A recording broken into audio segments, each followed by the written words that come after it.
जय हिंद दोस्तों, welcome to MCQ study. हम हिंदी की क्लास ले रहे हैं। कल हमने आपको हिंदी वर्णमाला में का पहला भाग पढ़ा है, जिसमें हमने स्वर के बारे में आपको बताया था। आज हम हिंदी वर्णमाला का भाग 2 पढ़ा रहे हैं। इसमें हम व्यंजन के बारे में बात करेंगे। हमने आपको कल वर्णमाला में बताया था वर्णमाला क्या होती है। वर्णमाला होती है, थोड़ी सी रिवीजन कर लेते हैं कल का। वर्णमाला जो होती है वो वर्णों की माला होती है, और जो वर्ण या ध्वनि होती है ये भाषा की सबसे छोटी इकाई होती है। किसकी? भाषा की सबसे छोटी इकाई वर्ण या ध्वनि होती है। और फिर हमने कहा था कि स्वर के बारे में कहा था हमने, वर्णों का विच्छेद किया था, मतलब वर्णों के भाग के बारे में बताया था। तो वर्ण 2 प्रकार के होते हैं, एक होता है स्वर, एक होता है व्यंजन। और इसके अलावा एक अयोगवाह भी होता है, जिसमें अंग आहा मतलब अंग मतलब अनुस्वार जो बिंदी लगी रहती है, आहा मतलब वो विसर्ग ये होता है। कुछ जगह अयोगवाह में अनुनासिक भी जोड़ देते हैं। आप जानते होंगे वो जो चंद्र बिंदी होती है, ऐसे जैसे गांव में लिखा रहता है चंद्र बिंदु, उसे इसमें जोड़ देते हैं अयोगवाह में।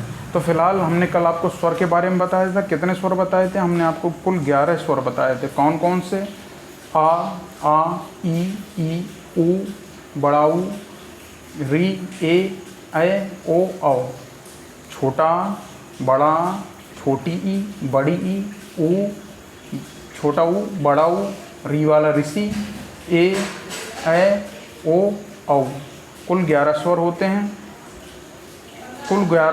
हैं। लिखने के आधार पर भी 11 स्वर होते हैं, लेकिन जब हम बोलते हैं तो 10 स्वर होते हैं। इसमें री को हटा लिया जाता है, क्योंकि री जो रहता है वो रा की ध्वनि की तरह उच्चारण देता है, और रा जो है एक व्यंजन होता है, आप सभी जानते हैं। लेकिन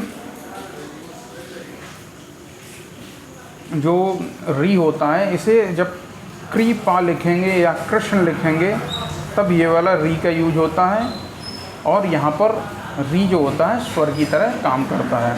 कल हमने बताया था आपको। इसके अलावा स्वर के हमने आपको मात्रा या उच्चारण में लगने वाले समय के आधार पर 2 भेद बताए थे। कौन कौन से? एक ह्रस्व स्वर, एक दीर्घ स्वर। इसके अलावा जीभ के भाग के आधार पर हमने आपको 3 प्रकार के बताए थे। कौन कौन से बताए थे? अग्रस्वर, मध्यस्वर और पश्चस्वर। फिर हमने आपको बताए थे मुंह खुलने के आधार पर। मुंह खुलने के आधार पर होता है 4 प्रकार के: समृत स्वर, अर्ध समृत स्वर, विव्रत स्वर, अर्ध विव्रत स्वर। फिर होता है ओष्ठाकृति के आधार पर स्वर। ओष्ठाकृति के आधार पर स्वर होते हैं 2 प्रकार के। कौन कौन से? हमने आपको बताए थे वृत्तमुखी स्वर, अवृत्तमुखी स्वर। और हमने इसके अलावा आपको एक आगत स्वर भी बताया था। आगत स्वर वो होते हैं जो हमने किसी अन्य भाषा से लिए होते हैं, जैसे ये जो आ है ये आगत स्वर में आता है। जैसे हम डॉक्टर जब लिखते हैं तो ये वाला स्वर आगत स्वर लगाया जाता है। आगत स्वर क्यों कहा जाएगा? क्योंकि डॉक्टर एक अंग्रेजी का शब्द है और हमने अंग्रेजी भाषा से इसे उधार लिया हुआ है। तो कल की क्लास में हमने आपको इतना पढ़ाया था। आज हम व्यंजन पढ़ाएंगे। आपके सुविधा के लिए हम कल की क्लास का लिंक डिस्क्रिप्शन बॉक्स में दे देंगे, तो आप वहां पर जाकर देख सकते हैं। अब हम आज की क्लास शुरू करते हैं व्यंजन के बारे में। व्यंजन स्वर हमने बताया था, स्वर जो बोले जाते हैं स्वतंत्र रूप से। अब यहाँ व्यंजन जो होते हैं, व्यंजन वे वर्ण जो स्वरों की सहायता से बोले जाते हैं। वे वर्ण जो स्वरों की सहायता से बोले जाते हैं उन्हें व्यंजन कहते हैं। ठीक है। जैसे एग्जाम्पल हमने ये लिया खा को जब हम इसका विच्छेद करेंगे तो खा प्लस आ, आप बोल के देखिए खा, तो आ की ध्वनि आ रही है इसमें, तो ये स्वर होता है। इसमें स्वर की सहायता ली जाती है बोलने में, इसलिए इसे व्यंजन कहेंगे। आ यहाँ पे स्वर है। इसी प्रकार से हम ले लेंगे चा जब हम बोलेंगे तो चा, तो आ की ध्वनि इसमें भी आ रही है, और आ यहाँ पर स्वर है, तो इसकी सहायता ली गई है बोलने में चा को, इसलिए ये व्यंजन की श्रेणी में आएगा। कोई भी व्यंजन ले लीजिए, भा को ले लेते हैं तो इसमें भी आ की ध्वनि आती है, आ की ध्वनि आती है, तो हम इसे इन सबको व्यंजन कहेंगे। अब हिंदी में कुल मिलाकर मूल व्यंजन कितने होते हैं? हिंदी में जो व्यंजन होते हैं, मूल व्यंजन होते हैं 33 मूल व्यंजन होते हैं। कल भी हमने आपको बताया था कि हिंदी में मूल व्यंजन 33 होते हैं। इसके अलावा 4 संयुक्त व्यंजन होते हैं, 2 द्विगुण व्यंजन होते हैं, ठीक है। और मूल व्यंजनों में 25 स्पर्शी व्यंजन होते हैं, 4 अंतस्थ व्यंजन होते हैं और 4 ऊष्मी व्यंजन होते हैं। कौन कौन से? 33 व्यंजनों में 25 स्पर्शी व्यंजन, 4 अंतस्थ व्यंजन और 4 ऊष्मी व्यंजन होते हैं। ये कौन कौन से होते हैं हम अभी डिटेल पढ़ते हैं थोड़ी देर में। और यहाँ पर 4 संयुक्त व्यंजन और 2 द्विगुण या उत्क्षिप्त व्यंजन होते हैं। तो अब हम आगे चलते हैं। स्पर्श व्यंजन कौन कौन से होते हैं? हमने बताया ना 25 स्पर्श व्यंजन होते हैं। तो स्पर्श व्यंजन कौन कौन से होते हैं? पहले स्पर्श व्यंजन क्या होते हैं? स्पर्श व्यंजन की परिभाषा जान लेते हैं। जिन व्यंजनों का उच्चारण करते समय हवा कंठ, तालु, मूर्धा, दांत या होठों का स्पर्श करते हुए मुख से बाहर आती है, उसे स्पर्शी व्यंजन कहते हैं। जैसे जब का बोलेंगे तो जो हवा है वो कंठ से निकलती है। चा बोलेंगे तो चा बोलने पर जो हमारी जीभ है वो स्पर्श करेगी हमारे किसको? तालु को स्पर्श करेगी। क्यों? तो ये हो जाएगा तालव्य व्यंजन। तो इस तरीके से सब अलग अलग इनके उच्चारण स्थान के बारे में भी आपको बताया जाएगा। लेकिन अभी ये जान लीजिए कि स्पर्श व्यंजन किसे कहते हैं। स्पर्श व्यंजन कहते हैं जिन व्यंजनों का उच्चारण करते समय हवा कंठ, तालु, मूर्धा, दांत या होठों का स्पर्श करके मुँह से बाहर आती है, उसे स्पर्शी व्यंजन कहते हैं। स्पर्शी व्यंजनों की संख्या कितनी? स्पर्शी व्यंजनों की संख्या है टोटल 25 स्पर्शी व्यंजन हैं जो 5 वर्गों में बटे हुए हैं। कौन कौन से 5 वर्ग हैं? का वर्ग, चा वर्ग, टा वर्ग, ता वर्ग और पा वर्ग। इसे हम शॉर्टकट में याद कर सकते हैं कैसे? का, च, ट, त, प। तो ये 5 वर्ग हैं। इन 5 वर्गों में स्पर्शी व्यंजन को बांटा गया है। ठीक है। का वर्ग में आपको ये सब जानना चाहिए। का वर्ग में कौन से आते हैं?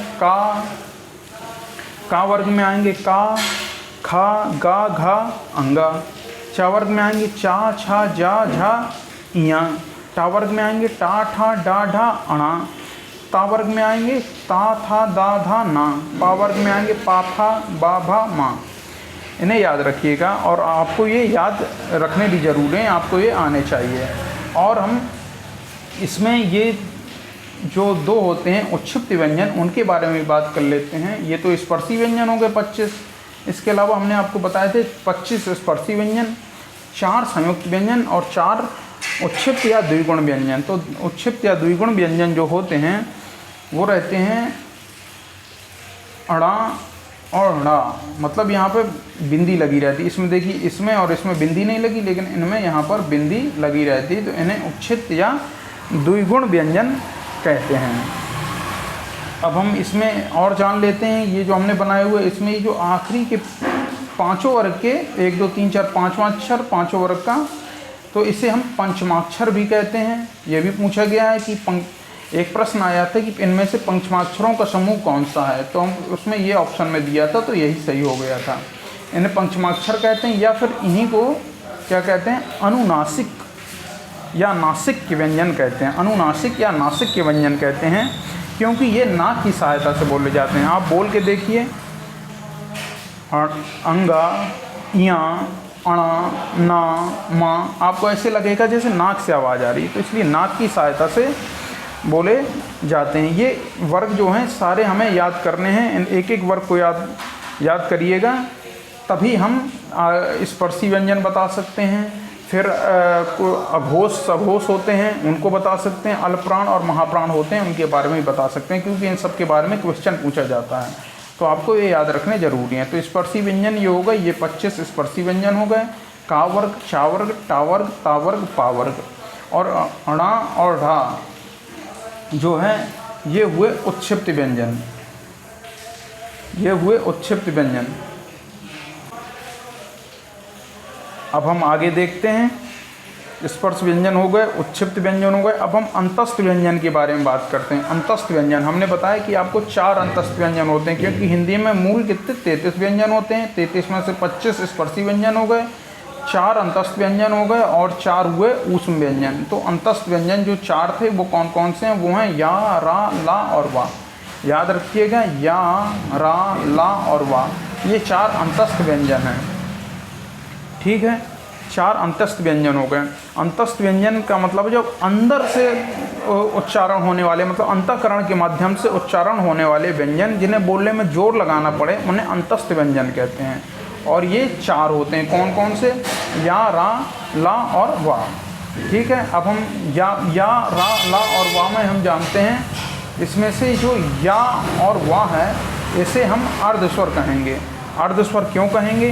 क्योंकि अर्धस्वर इसलिए कहेंगे क्योंकि कुछ कुछ स्थान पर, स्वरों के स्थान पर इनका प्रयोग हो जाता है। किनका?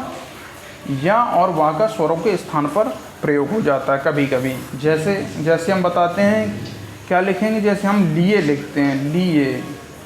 ये देखिए, ये तो स्वर है, लेकिन हम इसे लिए को ऐसे भी लिख सकते हैं, लिए। तो यहाँ पर देखिए या आ गया, इस स्वर को या ने रिप्लेस कर दिए, इसलिए ये अर्धस्वर हो जाएगा। ऐसे ही जब हम महिलाएं लिखेंगे, तो देखिए अब हम इस तरीके से भी महिलाएं लिख सकते हैं। ये लिख दिया, तो इसमें भी इस स्वर को इस या ने रिप्लेस कर दिया, तो या हो गया अर्धस्वर। अब हम वा का एग्जाम्पल देखते हैं, वा भी अर्धस्वर है। कैसे? जब हम कौवा लिखते हैं, याद देखिए ध्यान से, कौवा लिखते हैं तो हम कौवा को ऐसे भी लिख सकते हैं, कौवा। तो इस वाले स्वर को इस वाले वा ने रिप्लेस कर दिया। एक और एग्जाम्पल हम देख लेते हैं इसी का, अर्धस्वर से संबंधित, वा का। जब हम लिखते हैं कुआ, हमने कुआ लिखा, इसको हम इस तरह से भी लिख सकते हैं, कुआ। तो यहाँ पर इस स्वर को इस वा ने रिप्लेस कर दिया। तो ये कुल मिलाकर ये या और वा जो हैं अर्धस्वर होते हैं, क्योंकि ये कभी कभी स्वर के स्थान पर प्रयोग होते हैं। एग्जाम्पल हमने आपको बता दिया, जैसे लिए, महिलाएं, ए होता है इसमें, या महिलाएं, ये लग जाएगा। उसी प्रकार कौवा और कौवा। अब हम जानते हैं रा के बारे में। रा जो होता है इसे लुंठित या प्रकंपित व्यंजन भी कहते हैं। रा को लुंठित या प्रकंपित व्यंजन क्यों कहेंगे? क्योंकि रा को हम बोलते समय, जब हम बोलते हैं रा बोलिए, तो आपकी जीभ में कंपन सा होता है कि बोल के देखिए, रा। फिर से एक बार, रा। तो रा जब बोलते हैं तो जीभ में कंपन सा होगा, तो ये जो रा हो जाएगा ये लुंठित या प्रकंपित व्यंजन हो जाएगा। इसे याद रखिएगा, लुंठित या प्रकंपित व्यंजन है रा। अब हम ला को देखते हैं। इसमें जो ला है, ये ला कहलाएगा पार्श्विक व्यंजन। पार्श्विक व्यंजन क्यों कहलाएगा? क्योंकि जीभ के पिछले हिस्से से बोला जाता है। ला का उच्चारण करते समय जो हमारी जीभ है, हमारी जीभ के बगल से सांस निकल जाती है, पार्श्व से गुजर जाती है, और ये जीभ के पिछले हिस्से से बोला जाता है, इसलिए इसे पार्श्व व्यंजन बोलते हैं। बोल के देखिए, ला। तो जीभ हल्का सा वो होती है और मुड़ जाती है और बगल से ही श्वास गुजर जाती है, तो इसे हम पार्श्विक व्यंजन कहेंगे। याद रखिएगा, कौन कौन से व्यंजन हो गए अंतस्थ व्यंजन में? अंतस्थ व्यंजन में हो गए या, रा, लावा। अंतस्थ व्यंजन होते हैं सबसे पहले 4 प्रकार के। कौन कौन से होते हैं? होते हैं या, रा, ला और वा। इसमें या और वा होते हैं अर्धस्वर। कौन कौन से होते हैं अर्धस्वर? या और वा होते हैं अर्धस्वर। रा होता है लुंठित या प्रकंपित व्यंजन, और ला होता है पार्श्विक व्यंजन। अब हम आगे बढ़ते हैं, अब हम चलते हैं ऊष्मीय व्यंजन के बारे में। अब हम ऊष्मीय व्यंजन के बारे में बात करेंगे, तो ऊष्मीय व्यंजन भी कितने होते हैं? 4 होते हैं ऊष्मीय व्यंजन। कौन कौन से होते हैं? सा, ये वाला सा, हा, सा, हा। ये 4 ऊष्मीय व्यंजन होते हैं। ऊष्मीय व्यंजन इसलिए होते हैं क्योंकि इनका उच्चारण करते समय मुंह से टकराकर गर्मी यानी ऊष्मा पैदा होती है। जो होता है ऊष्मीय व्यंजन इसलिए बोलते हैं क्योंकि जब इसे हम उच्चारण करेंगे, इन चारों का सा, हा, तो उच्चारण करते समय हवा मुंह से टकराकर गर्मी पैदा करती है, इसलिए इसे ऊष्मीय व्यंजन कहते हैं। और इसे बोलने में संघर्ष करना पड़ता है, इसलिए इसे बोलने में हवा को संघर्ष करना पड़ता है, इसलिए श्वास को संघर्ष करना पड़ता है, इसलिए इसे संघर्षी व्यंजन बोलते हैं। संघर्षी व्यंजन भी बोलेंगे। तो ऊष्मीय व्यंजन या संघर्षी व्यंजन एक ही बात होती है। ये हैं सा, हा। तो ऊष्मीय व्यंजन और संघर्षी व्यंजन कौन कौन से होते हैं? ऊष्मीय व्यंजन और संघर्षी व्यंजन होते हैं सा, खे, मतलब सा, शा, हा, मतलब ये 4 होते हैं कुल मिलाकर, याद रखिएगा। नेक्स्ट पर चलते हैं।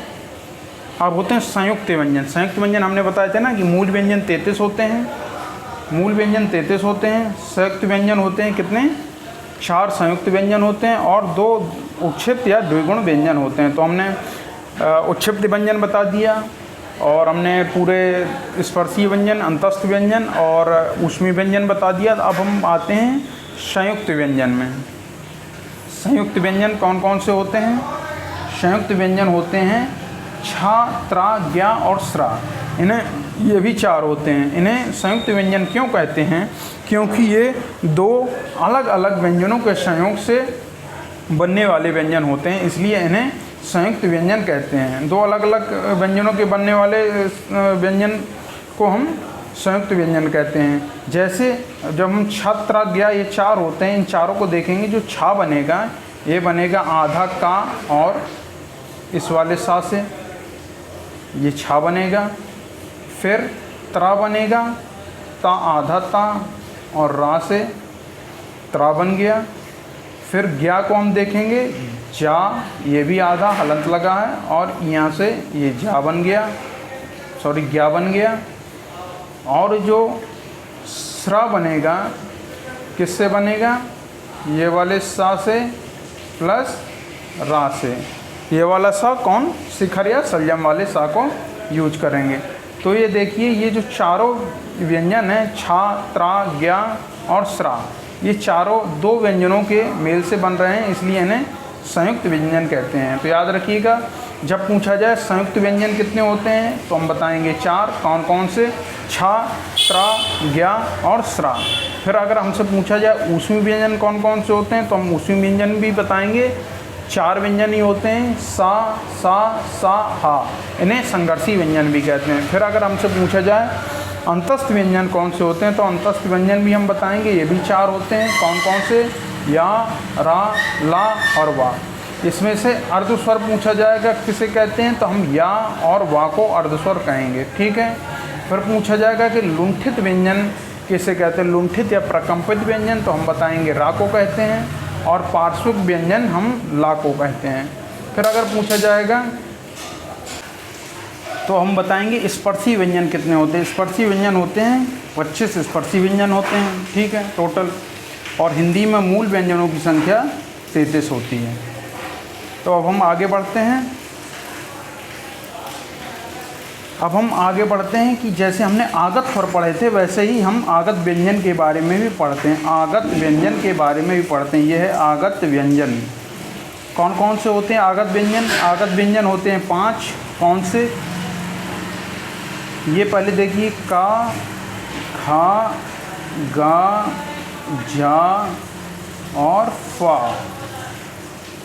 तो इसमें देखिए का के नीचे ये नुक्ता लगा है, खा में नुक्ता लगा है, गा के नीचे नुक्ता लगा है, जा में नुक्ता लगा है, फा में नुक्ता लगा है।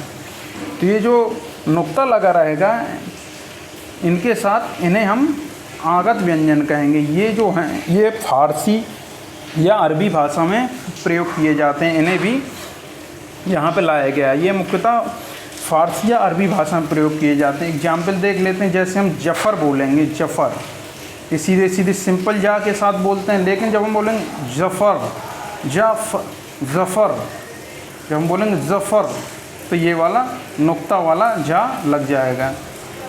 तो यहाँ पे ये जो जा है ये आगत व्यंजन कहलाएगा। तो अब हम आगे चलते हैं। तो एक बार याद रखिएगा, आगत व्यंजनों की संख्या 5 होती है, ठीक है। आगे चलते हैं। अब हम वर्गीकरण देख लेते हैं व्यंजनों का।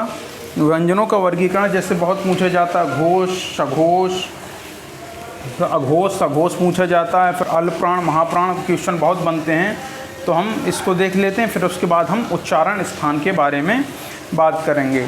तो दोस्तों, अगर आपको ये क्लास अच्छी लग रही है तो इस क्लास को लाइक करिए, शेयर करिए और अपना कमेंट करके अपना फीडबैक ज़रूर दीजिएगा। और अपने दोस्तों को जो भी तैयारी कर रहे हो और उन्हें हिंदी पढ़ने की ज़रूरत हो, तैयारी कर रहे हो या हिंदी का रिवीजन करना हो, तो वह उन सभी को हमारी क्लास सजेस्ट कर सकते हैं, उन्हें शेयर कर सकते हैं और उनको हमारी क्लास के बारे में बता भी सकते हैं। तो दोस्तों, अब आगे चलते हैं। व्यंजनों का वर्गीकरण करते हैं हम घोषत्व के आधार पर। घोषत्व के आधार पर व्यंजनों का वर्गीकरण करते हैं।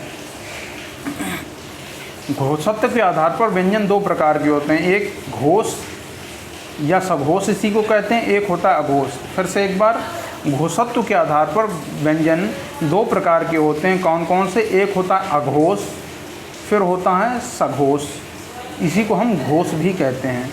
ठीक है, अब इनमें कौन कौन से व्यंजन आएंगे?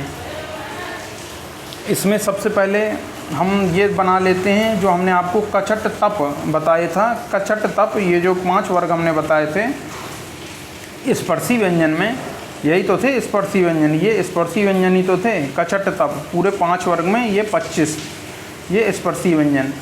तो हमने ये जो बनाया था इसी प्रकार हमने कहा था आप बना के याद रखिएगा, तो हमने ये बना लिया। इसमें अब हम क्या करते हैं, इसको हमने बताया था पंचमाक्षर या नासिक्य व्यंजन। अब हम लेते हैं यहाँ पर इन 5 को लेके चलेंगे।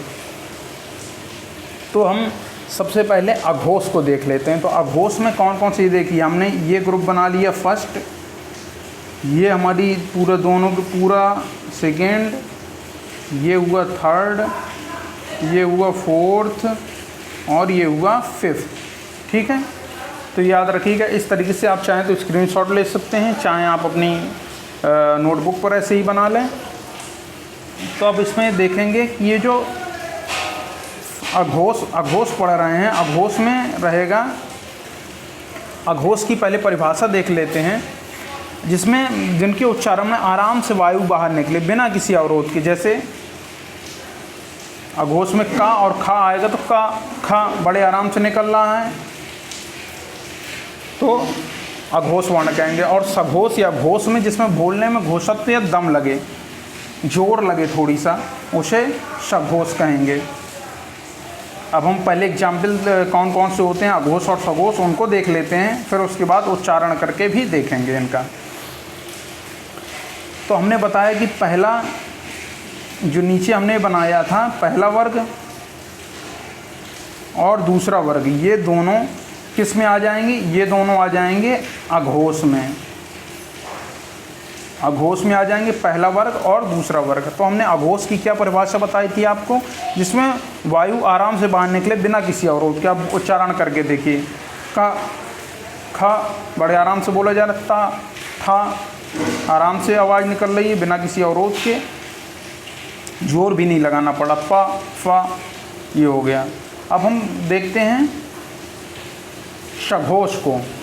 सघोष में ये जो बाकी 3 बचे हुए हैं, हमने इन दोनों को लिया अघोष में, तो ये जो बाकी 3 बचे हुए हैं इनको हम सघोष में ले लेंगे। सघोष में हमने परिभाषा बताई थी, जिनका उच्चारण करने में आपको घोषत्व या जोर लगे उसे बोलने में, उन्हें सघोष या घोष वर्ण कहते हैं। गा, जब देखिए बोल के देखिए, गा, झा, धा, भा, ना, दा, और यही बोल के देखिए। अब हम अघोष में बोल के देखेंगे, का, खा, चा, छा, ऐसे ही। अब फिर से एक बार घोष में चलते हैं, यानी सघोष में चलते हैं। घा, घा, झा, धा, तो इसमें जोर पड़ रहा है, तो ये सब हो जाएंगे सघोष व्यंजन के अंतर्गत। तो हमने ये देखिए पहले और दूसरा ये जो हमने बनाया था उसमें पहला दूसरा ये हो जाएगा अघोष वर्ण में, और तीसरा चौथा पांचवा ये हो जाएगा इसमें घोष या सघोष वर्ण में। तो इसे याद रखने की ट्रिक रखिए कि 12, 1 और 2, और ये 345, ये 3, 4, 5, 345। इसके अलावा अभी अंतस्थ व्यंजन और वो कौन से व्यंजन, ऊष्मीय व्यंजन भी बचते हैं, तो हम उनका भी वर्गीकरण कर देते हैं। ठीक है, सबसे पहले हम जानते हैं जो ऊष्मीय व्यंजन होते हैं, सा, शा, सा और हा। सा, सा, सा, हा। तो ये जो 3 रहेंगे, ये 3 को हम डाल देंगे अघोष में, क्योंकि इनके बोलने में कम ही हमें जोर लगाना पड़ रहा है, बड़े आराम से बोले जा सकते हैं, जैसे सा, सा, सा। लेकिन जब हम हा बोलेंगे, हा, तो हमें जोर लगाना पड़ रहा है, तो हम हा को सघोष या घोष वाले में डाल देंगे, और सा ये रहेंगे अघोष वाले में। और फिर हम जोड़ते हैं ये अंतस्थ व्यंजन को। अंतस्थ व्यंजन कौन कौन से होते हैं, हमने आपको बताया था या, रा, ला, वा। तो ये जो अंतस्थ व्यंजन होते हैं या, रा, ला, वा, जब हम इनका उच्चारण करेंगे तो इसमें बोलने में हमें काफ़ी जोर लगाना पड़ रहा है। तो ये जिसमें जो बोलने में जोर लगाना पड़े तो उन्हें हम किस में रखेंगे, सघोष में रखेंगे, ठीक है। और जितने भी स्वर हैं, स्वरों को भी हम इनमें बांट लेते हैं। स्वर जो हैं सारे स्वर सघोष में आएंगे, क्योंकि जब हम स्वर को बोलते हैं जैसे आ, ऊ, ई, ओ, औ, ए, तो ये जो सारे स्वर हैं इनको जब हम बोलते हैं, बोलने के लिए तो 10 ही स्वर इस्तेमाल होते हैं। तो इन 10 ही स्वर को जब बोलते हैं, री नहीं इस्तेमाल होता, हम आपसे पहले ही बता चुके हैं। बोलने में, लिखने में केवल री का इस्तेमाल करते हैं। तो हिंदी वर्णमाला या हिंदी भाषा में तो कुल मिलाकर ये जो सारे स्वर हैं ये हो जाएंगे सघोष। तो आपको यदि अभी ज़्यादा ना समझ में आ रहा हो तो आप इस लेक्चर को दोबारा देखिएगा, दोबारा देखेंगे तो आपको एक एक चीज़ ढंग से क्लियर हो जाएगी। और हम आपको ये जो नोट्स हैं, हम आपको कल बताना भूल गए थे, ये नोट्स हमारे टेलीग्राम चैनल पे आपको एक PDF मिल जाएगी। आप वहाँ से PDF डाउनलोड कर सकते हैं। आपको हमारे टेलीग्राम चैनल और इंस्टाग्राम पेज का लिंक आपको डिस्क्रिप्शन बॉक्स में इनकी दोनों की लिंक मिल जाएगी। तो अब हम आगे चलते हैं। ये हो गया घोषत्व के आधार पर हमने कितने भागों में बांटा। घोषत्व के आधार पर ये 2 भागों में हमने बांटा, कौन कौन से, अघोष और सघोष, ठीक है। और इसमें हम जोड़ें तो अघोष में कुल मिलाकर 13 व्यंजन आएंगे और सघोष में 20 व्यंजन आएंगे, ठीक है। कैसे हम जोड़ेंगे, देखिए इन सब में आप जानते हैं 5 5 5 होते हैं, 5 3 15 और 4 19 1 20। तो 20 व्यंजन इसमें हो गए, 5 दूनी 10, 3 13 इसमें हो गए, ठीक है। और जो स्वर होते हैं, स्वर जो होते हैं वो सारे स्वर सघोष होते हैं। अब हम आगे चलते हैं। अब आता है प्राण वायु के आधार पर व्यंजन। प्राण वायु के आधार पर हम व्यंजनों को बांटते हैं 2 भागों में। किन किन भागों में, एक अल्प प्राण होता है, एक महाप्राण होता है। अल्प प्राण होता है, एक महाप्राण होता है। अल्प प्राण जब हम इनका उच्चारण करते हैं तो बोलने में हमें कम प्राणवायु का इस्तेमाल करना पड़ता है अल्प प्राण में। और महाप्राण में जब हमें बोलने में अधिक मात्रा में प्राणवायु का इस्तेमाल करना पड़े, जैसे अधिक मात्रा में वायु बाहर निकले, तो उसे महाप्राण कहते हैं। अल्प प्राण कहा जाएगा। प्राण वायु के आधार पर व्यंजन 2 प्रकार के होते हैं। कौन कौन से, अल्प प्राण होता है और महाप्राण होता है। एक बार फिर से परिभाषा सुन लीजिए। प्राण वायु के आधार पर व्यंजनों का वर्गीकरण 2 प्रकार से होता है, अल्प प्राण और महाप्राण। ये क्वेश्चन पूछा जा चुका है कि प्राण वायु के आधार पर व्यंजनों का वर्गीकरण कितने तरीके से होता है, 2 3 4 5 इस तरीके से ऑप्शन दिया था, तो हम बताएंगे 2। और 2 कौन कौन से होते हैं, अल्प प्राण और महाप्राण। अल्प प्राण होता है जब जिनका उच्चारण करते समय श्वास कम मात्रा में बाहर निकले, और महाप्राण में जिनका उच्चारण करते समय श्वास अधिक मात्रा में बाहर निकले। अब हम पहले बता देते हैं कौन कौन से अल्प प्राण हैं, फिर और कौन कौन से महाप्राण हैं, फिर हम इनका उच्चारण करके भी देखेंगे। तो हमने आपको ये बताया था फर्स्ट ये लाइन, सेकेंड, थर्ड, फोर्थ और फिफ्थ, ठीक है।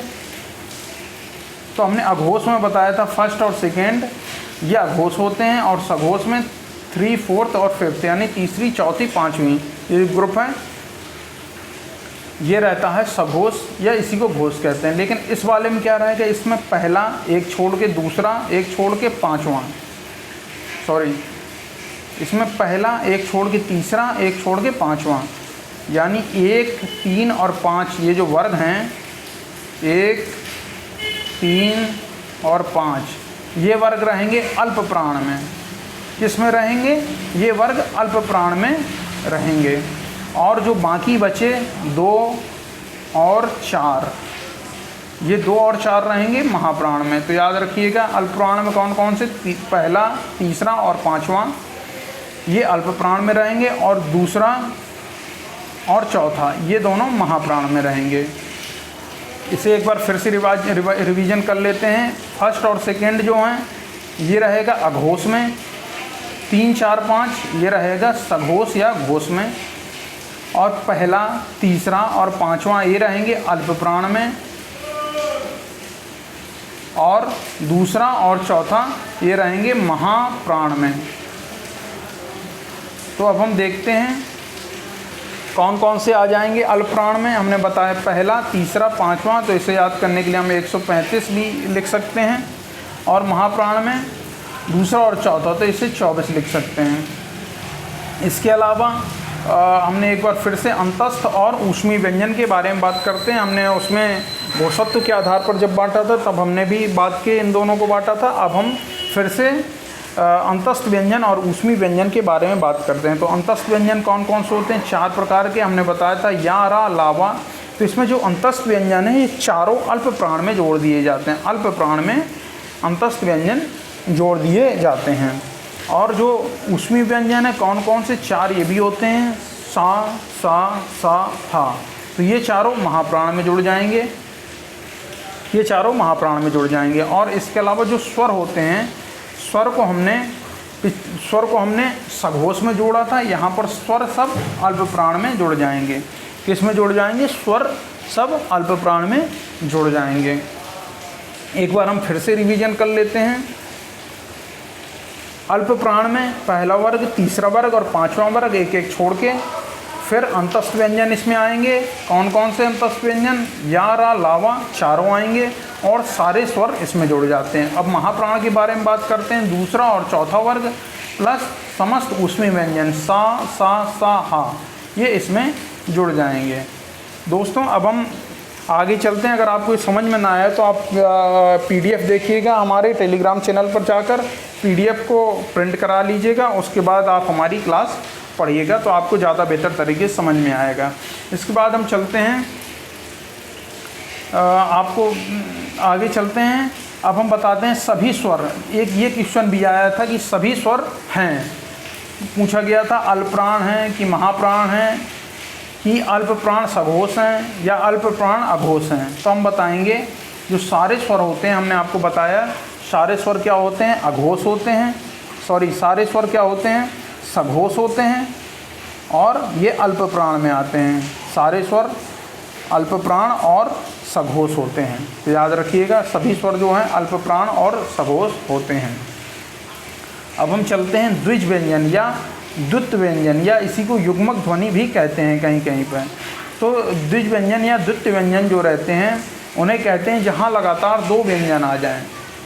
कैसे? जहाँ पर लगातार 2 व्यंजन आ जाएं उन्हें द्वित्व व्यंजन कहते हैं या युग्मक ध्वनि भी कहते हैं। जैसे हम लिखेंगे टक्कर, यहाँ पे 2 बार का आया लगातार, तो ये का जो रहेगा ये द्विज व्यंजन रहेगा। पक्का, इसमें भी का आया, इसमें भी का द्विज व्यंजन रहेगा। इसमें कच्चा, शा द्विज व्यंजन रहेगा। तल्लीन, ला द्विज व्यंजन रहेगा। सज्जन, जा द्विज व्यंजन रहेगा। उल्लास, ला द्विज व्यंजन रहेगा। एक बार और जान लेते हैं द्विज व्यंजन। जहाँ लगातार 2 व्यंजन आ जाएं उन्हें द्विज व्यंजन कहते हैं या द्वित्व व्यंजन कहते हैं।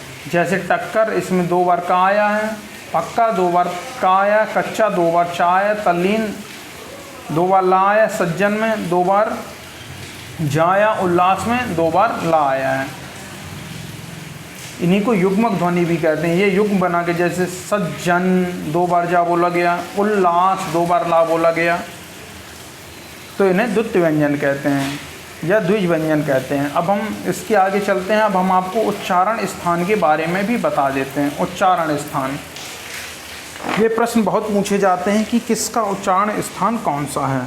तो अब हम इनके बारे में बताएंगे कि कौन कौन से वर्ग का उच्चारण स्थान कौन सा होता है। तो सबसे पहले आपको हमने बताया था, क्या बताया था? कचट तप। कचट तप, जो ये 5 वर्ग होते हैं कचट तप, इनका उच्चारण स्थान के बारे में हम जानेंगे। सबसे पहले तो का वर्ग, का वर्ग का उच्चारण स्थान जो रहेगा इसे हम बोलेंगे कंठ। तो का के जो सभी 5 अक्षर रहेंगे, का, खा, गा, घा और क्या रहेगा? अंगा, ये सभी कंठ से बोले जाएंगे। तो हम शुरू करते हैं कंठ से। इन्हें इसी प्रीफ्रेंस में याद रखिएगा, मतलब क्रम में याद रखिएगा। जैसे पहले का वर्ग, फिर चा वर्ग, फिर टा वर्ग, फिर ता वर्ग, फिर आता है पा वर्ग। तो इसी से हम बताएंगे। सबसे पहले हमने का वर्ग, आप का, खा, गा, घा, अंगा आप बोल के देखिए तो आपको पता चल जाएगा, कंठ से बोला जाएगा। फिर हम थोड़ी सा आगे आएंगे अपने मुख में, तो तालु, जो जीभ के ऊपर का पिछला हिस्सा होता है उसे तालु कहते हैं। तो ये तालु हो जाएगा। तो हम तालु से बोलेंगे चा वर्ग, नेक्स्ट वाला। उसके नेक्स्ट थोड़ी सा आगे आएंगे तो मूर्धा। मूर्धा जो रहती है, जो आगे का हिस्सा रहता है दांत के पास का, तो उसे मूर्धा कहते हैं। तो जब आगे आएंगे तो वो टा वर्ग, एक थोड़ी सा आगे चले तो मूर्धा में। फिर मूर्धा से जब आगे निकल के आएंगे तो दांत आते हैं, तो ता वर्ग दंत से बोला जाएगा। और फिर उसके सबसे आखिरी में ओंठ आते हैं, तो ये पा वर्ग जो है होंठ से बोला जाएगा। तो याद रखिएगा, ये जैसे जैसे रहते हैं। पहले तो हम याद रख ही लेंगे, का वर्ग कंठ से, का से का कंठ याद रख लेंगे। ये ट्रिक है एक तरीके से। फिर जब हम गले से ऊपर आएंगे तो क्या आएगा, कंठ से ऊपर आएंगे तो तालु आएगा। तालु में इससे आगे चले तो चा वर्ग, और ऐसी कंठ से आगे चले तो तालु। फिर तालु से आगे चले तो मूर्धा आएगी, ऐसे ही चा से आगे चले तो टा वर्ग आएगा। फिर मूर्धा से जब हम आगे चलते हैं तो दांत आएगा, दंत। और हम टा वर्ग से आगे चलेंगे तो ता वर्ग आ जाएगा। फिर हम दांत से आगे चलेंगे तो ओंठ और ओष्ठ, और यहाँ पर ता वर्ग से आगे चलेंगे तो आ जाएगा पा वर्ग। तो याद रखिएगा, किस किस बारे में याद रखिए, का वर्ग यानी का, खा, गा, घा, अंगा। ये कैसे आएंगे, ये सब कंठ में आएंगे। इसके अलावा चा वर्ग, चा, छा, जा, झा और या। कौन कौन से, चा, छा, जा, झा और या, ये रहेंगे आपके तालव्य। तालु से बोले जाएंगे तो इन्हें तालव्य कहेंगे। फिर उसके बाद आएगा टा वर्ग। कौन कौन से रहेंगे इसमें, टा, ठा, डा, ढा और अणा। ये सब बोले जाएंगे किससे, ये बोले जाएंगे टा वर्ग। किससे बोला जाएगा, मूर्धन्य से। उसके बाद ता वर्ग में आ गए, ता, था, दा, धा और ना। ये बोले जाएंगे किससे, दंत से। फिर हम आते हैं पा वर्ग में। पा वर्ग बोला जाएगा पा, फा, बा, भा और माँ। ये सब बोले जाएंगे ओष्ठ से। अभी वीडियो की जो करंट एग्जाम की परीक्षा हुई थी उसमें पूछा गया था कि निम्न में से कौन सा ओष्ठ वर्ण है, तो ये दिए हुए थे पा, फा, बा, भा। तो इसी पे टिक लगा देना था, तो ये सही आंसर हो जाता आपका। इसके अलावा कल हमने आपको बताया था किस बारे में, कल हमने आपको बताया था स्वर के बारे में। स्वर के बारे में बताया था, स्वर का उच्चारण स्थान कहाँ पे होता है, स्वरों के उच्चारण स्थान के बारे में कल हमने आपको बताया था। आ ये कंठ से हमने आपको कल बताया था। ई ये तालु से होता है। री जो है ये मूर्धन्य से होता है। और ऊ ये होता है ओंठ से। इसके अलावा 4 स्वर और बचते हैं, वो हैं कौन कौन से, ए और ओ औ। तो हम इनका बताएंगे। जो ए लिखा जाता है वो लिखा जाता है आ प्लस ई से। तो आ का उच्चारण स्थान है हुआ कंठ, ई का उच्चारण स्थान हुआ तालव्य। ये देखिए हमने लिखा है आ का उच्चारण स्थान कंठ, ई का उच्चारण स्थान तालव्य। तो ये ए और अ दोनों कंठ तालव्य हो जाएंगे, कंठ तालव्य में आएगा। ए और ए स्वर कंठ तालव्य में। और ओ और औ ये भी दोनों एक ही उसके हैं। अब ओ को लिखा जाता है आ प्लस ऊ। आ को बोला जाता है कंठ से, ऊ को बोला जाता है ओष्ठ से। तो ये हो जाएंगे दोनों कंठ्योष्ठ। याद रखिएगा, इस तरीके से कंठ्योष्ठ हो जाएंगे दोनों। अब हम इसके अलावा जान लेते हैं कुछ और व्यंजन रह जाते हैं। सबसे पहले हम जान लेते हैं हा। हा जो है, हा को हम कंठ से बोलेंगे। हा कंठ से बोलने के लिए रहेगा। और आ जो है, जो विसर्ग है, ये भी कंठ में इसका उच्चारण स्थान होगा। किस किस का उच्चारण स्थान रहेगा कंठ से, पहले तो का वर्ग का रहेगा, दूसरा आ, हा, आहा, ये विसर्ग जो रहेगा ये उच्चारण स्थान रहेगा। और फिर चा वर्ग में ये तालु से बोला जाता है। इस तालव्य किसका उच्चारण स्थान रहेगा, एक तो चा वर्ग का रहेगा, इसके अलावा ई ये दो स्वर हो गए, और या और सा, या और सा, या और सा उच्चारण स्थान हो गए, तालव्य उच्चारण स्थान हो गया या और सा का। फिर हम टा वर्ग में आएंगे। टा वर्ग को मूर्धन्य से बोला जाता है, तो हम देखते हैं मूर्धन्य किस किस का उच्चारण स्थान है। ये टा वर्ग का हो जाएगा, टा ठा डा ढा ना, ठीक है, टा ठा डा ढा ना, सॉरी ना नहीं अड़ा, टा वर्ग का टा ठा डा ढा अड़ा, तो ये हो जाएगा मूर्धन्य का इसका उच्चारण स्थान, तथा री रा और ये वाला सा, षटकोण वाला सा, ये भी मूर्धन्य का स्थान होगा। तो अब हम जैसे जान लेते हैं कि टमाटर, हम थोड़ी एक ट्रिक याद कर लेते हैं। टमाटर में बहुत महंगाई है, तो ये मूर्धन्य हो गया टमाटर। टमाटर में महंगाई, ये टमाटर से टावर का महंगाई से मूर्धन्य, ठीक है। तो एक लोग ने कहा कि हम ऋषि से यज्ञ कराएंगे, टमाटर महंगे हैं तो उन्हें सस्ते करने के लिए, तो री रा और सा ये सब इसी में आ गए, तो ये हो जाएगा मूर्धन्य से, ठीक है। टावर्ग री रा और सा ये सब मूर्धन्य में आ जाएगा। अब इसके बाद हम बात करते हैं किसके बारे में, दंत के बारे में। मतलब दंत किस किस का उच्चारण स्थान है। दंत जो उच्चारण स्थान है पहले तो टावर्ग का है, हम सभी जानते हैं, फिर इसके साथ साथ ला और सा भी इससे जुड़ जाता है। तो हम इसके लिए ट्रिक कैसे याद रखेंगे, ला और सा, ला से लो, सा से साहब, ता से तखत से गिर गए और उनके दांत टूट गए। लो साहब तखत से गिर गए, लो साहब ये लॉर्ड साहब लिख लेते हैं, लॉर्ड साहब तखत से गिर गए और उनके दांत टूट गए। तो लॉर्ड का ला ये हो गया, साहब का सा ये हो गया, तखत का ता ये हो गया, और गिर गए और उनके दांत टूट गए, तो ये दंत से हो जाएगा, ठीक है, याद रखिएगा।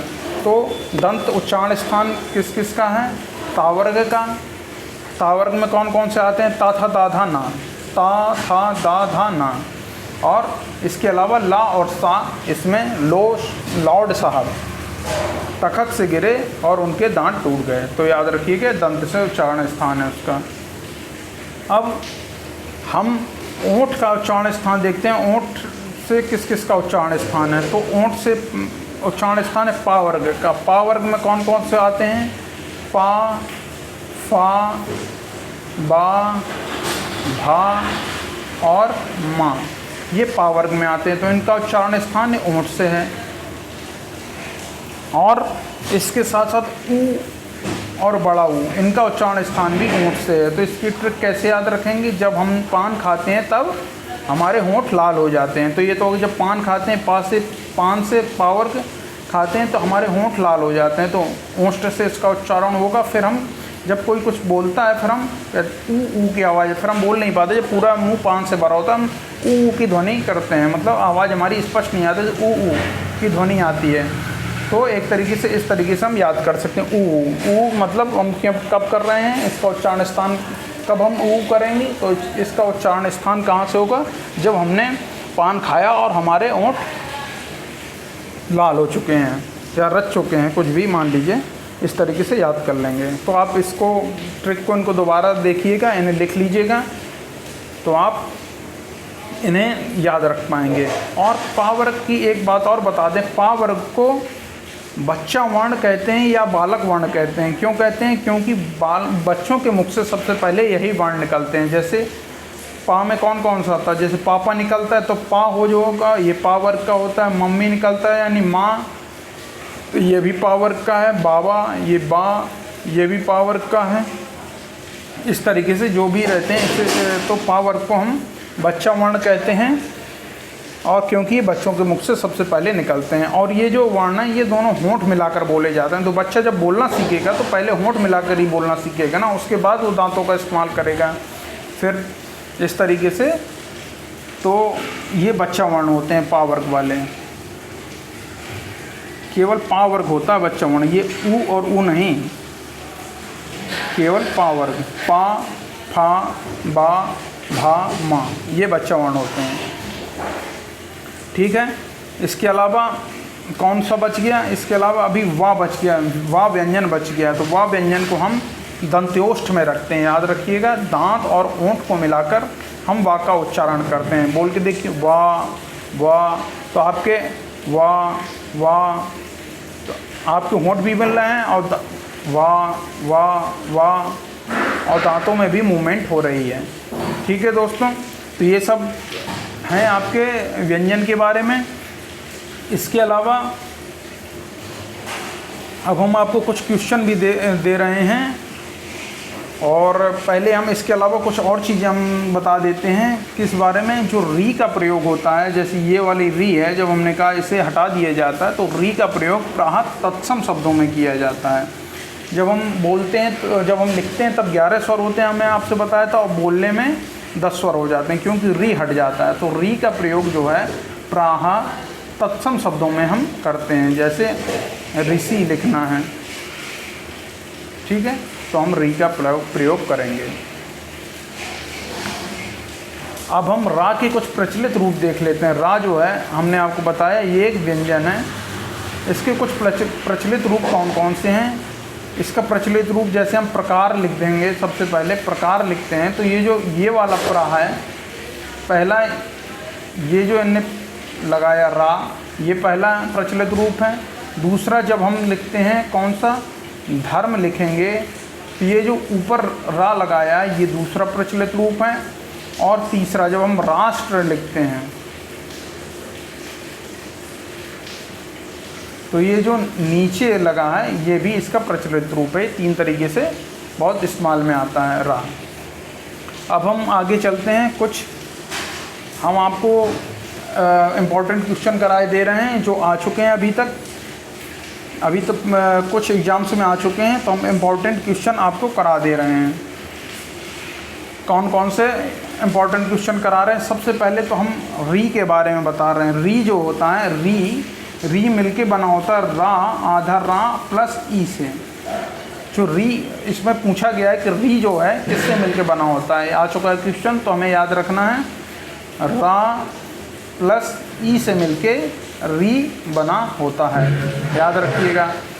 अब हम बता रहे हैं कि अंतस्थ व्यंजन पूछा गया था कि एग्जाम में कि अंतस्थ व्यंजन कौन कौन से हैं और कितने होते हैं। तो पहले तो अंतस्थ व्यंजन होते हैं 4।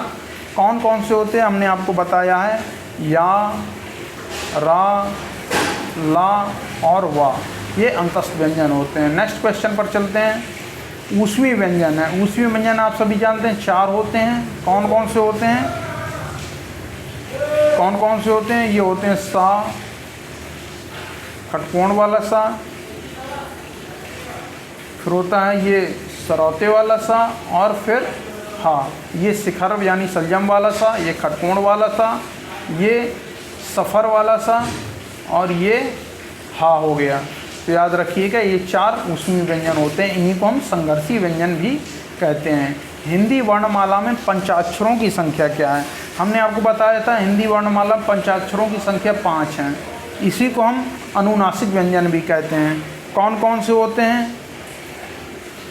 कौन कौन से होते हैं? ये हो गया, एक मिनट, फिर से 5 होते हैं। कौन कौन से होते हैं इसके बारे में हम बताएंगे। हमने आपको बताया भी, पंचाक्षर जो 5 रहते हैं उनको बताया था। कौन कौन से? अंगा, इया, अणा, ना और माँ, ये पंचाक्षर होते हैं। इन्हीं को हम क्या कहते हैं? अनुनासिक व्यंजन या नासिक के व्यंजन कहते हैं, क्योंकि ये नाक की सहायता से बोले जाते हैं। नेक्स्ट पर चलिएगा, ये सब क्वेश्चन आ चुके हैं, वही हम आपको करा रहे हैं, और रिपीट बहुत होते हैं हर एग्ज़ाम में क्वेश्चन। तो PYQ पढ़ना बहुत ज़रूरी होता है, क्योंकि ये जो हिंदी के क्वेश्चन है सब ये रिपीट होते हैं। हिंदी के हर सब्जेक्ट के अधिकतर रिपीट होते रहते हैं, और हर एग्ज़ाम के रिपीट होते रहते हैं, चाहे वो जैसे टेट में हैं तो उसमें सीटेट के रिपीट हो जाएंगे, उसमें यूपी के हो जाएंगे, ऐसे ही यूपी की एग्ज़ाम में टेट और सुपर टेट की रिपीट हो जाएंगे, हाई कोर्ट वाले रिपीट हो जाएंगे। तो इस तरीके से हमें PYQ ज़रूर सॉल्व करना चाहिए, ये आते रहते हैं। तो कुल मिला के जो आपको हिंदी की क्लास पढ़ाई जा रही है ये लगभग आपके सारे एग्ज़ाम जिसमें भी हिंदी आती है लगभग सभी को कवर करेगी। तो इससे पहले अभी हमने आपको स्वर की क्लास पढ़ा चुके हैं, हिंदी वर्णमाला का जो भाग 1 है वो पढ़ लीजिए, आज भाग 2 पढ़ाया जा रहा है। तो इन दोनों क्लासों को अगर आप पढ़ लेते हैं तो आपका हिंदी वर्णमाला पूरी तरह से लगभग कंप्लीट हो जाएगा। और कुछ जैसे क्वेश्चन रह जाएंगे तो उनको हम क्विज कराएंगे, तो उसमें आपको अलग से उन क्वेश्चनों को डाल दिया जाएगा। तो हिंदी वर्णमाला में पंचमाक्षरों की संख्या हमने आपको बताई कितनी, 5। कौन कौन से होते हैं, अंगा, या, अणा, ना और मा। अब हम नेक्स्ट क्वेश्चन पर चलते हैं। स्वर तंत्रियों के आधार पर व्यंजनों को कितने भागों में बांटा गया है? तो स्वर तंत्रियों के आधार पर व्यंजनों को 2 भागों में बांटा गया है। कौन सा? घोष, या इसी को सघोष कहते हैं, और दूसरा अघोष। तो ये जो स्वर तंत्रियों के आधार पर व्यंजनों को वर्गीकरण है, इन्हें हम कह सकते हैं घोषत्व के आधार पर व्यंजनों को वर्गीकरण। तो घोषत्व के आधार पर व्यंजनों का वर्गीकरण होता है, कौन सा होता है?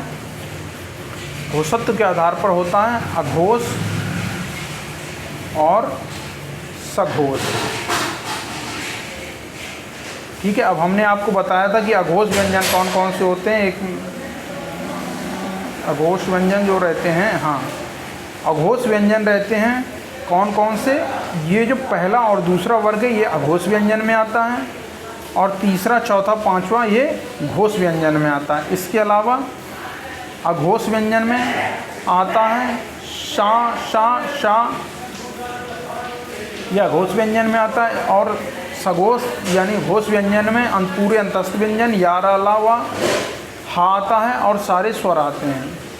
और इसी में हम आपको बता दे रहे हैं प्राण वायु के आधार पर जो व्यंजनों का वर्गीकरण किया गया वो होता है पहला वर्ग, तीसरा वर्ग एक एक छोड़ के, और पांचवा वर्ग। ये अल्प प्राण हो गए तीनों, और महाप्राण में दूसरा वर्ग और चौथा वर्ग ये महाप्राण हो गए। और अल्प प्राण में जो रहता है सारे अंतस्थ व्यंजन भी आते हैं, जैसे या, रा, ला, वा, सारे अंतस्थ व्यंजन प्लस सारे स्वर भी अल्प प्राण में आते हैं। इन्हें याद रखिएगा, कई बार क्वेश्चन पूछा जा चुका है। और महाप्राण में जितने भी ऊष्मीय व्यंजन हैं या संघर्षीय व्यंजन इन्हीं को कहते हैं। कौन कौन से? सा, सा, सा और हा, ये सब महाप्राण में आते हैं। तो अब हम अगले क्वेश्चन पर चलते हैं। एक से अधिक वर्णों के मेल को क्या कहते हैं? एक से अधिक वर्णों के मेल को हम कहेंगे, क्या कहेंगे? अक्षर कहेंगे। ठीक है, एक से अधिक वर्णों के मेल को हम अक्षर कहते हैं। जैसे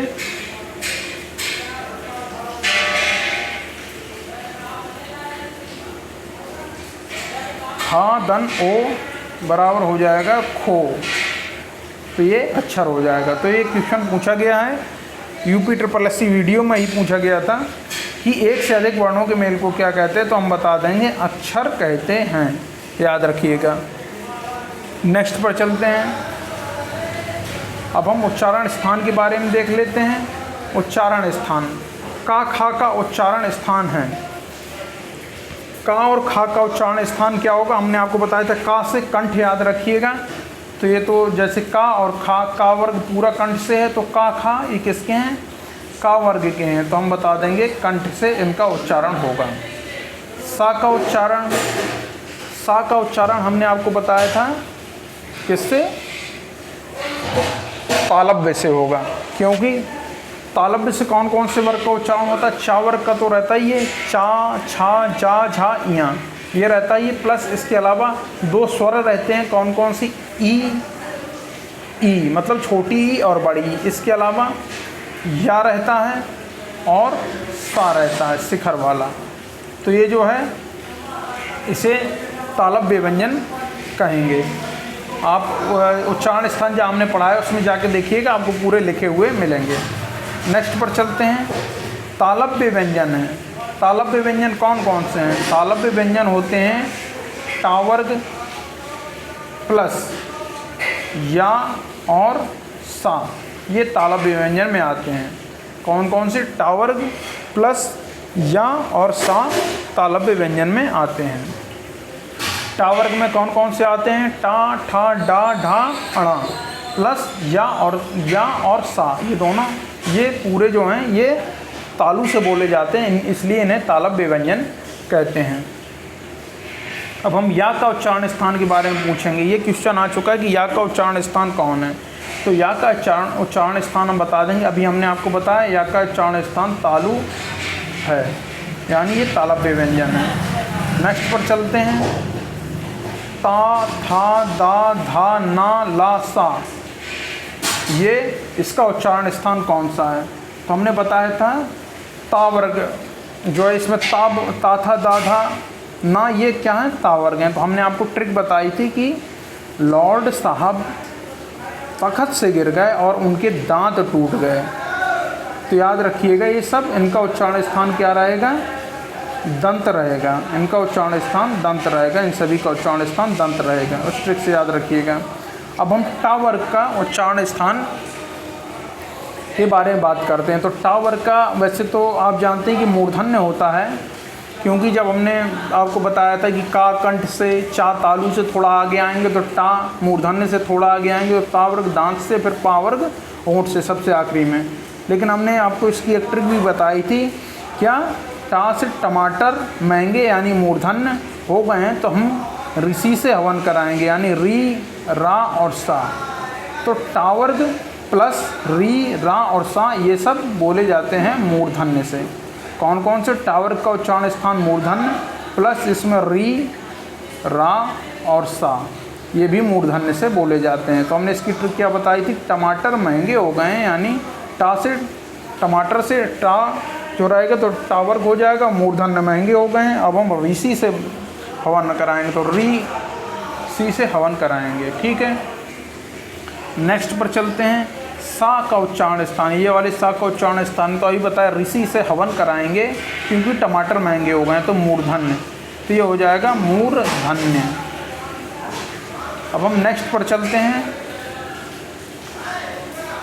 टा का उच्चारण स्थान, टा का उच्चारण स्थान, सॉरी टा नहीं, ता का उच्चारण स्थान। टा का तो, टा वर्ग का तो हम मूर्धन्य बता ही चुके हैं। अब ता का, ता वर्ग का उच्चारण स्थान, ता जो है ता वर्ग में आता है। ता, था, दा, धा, ना, ये 5 आते हैं ता वर्ग में, तो इसमें ता का पूछा गया है, तो ता का हो जाएगा। कैसे? हमने आपको जो ट्रिक बताई थी ता वर्ग की, क्या बताई थी? लॉर्ड साहब तख्त से गिर गए, यानी ता वर्ग तख्त से गिर गए और उनके दांत टूट गए, यानी दांत, तो ये रहेगा दंत से, दंत से रहेगा।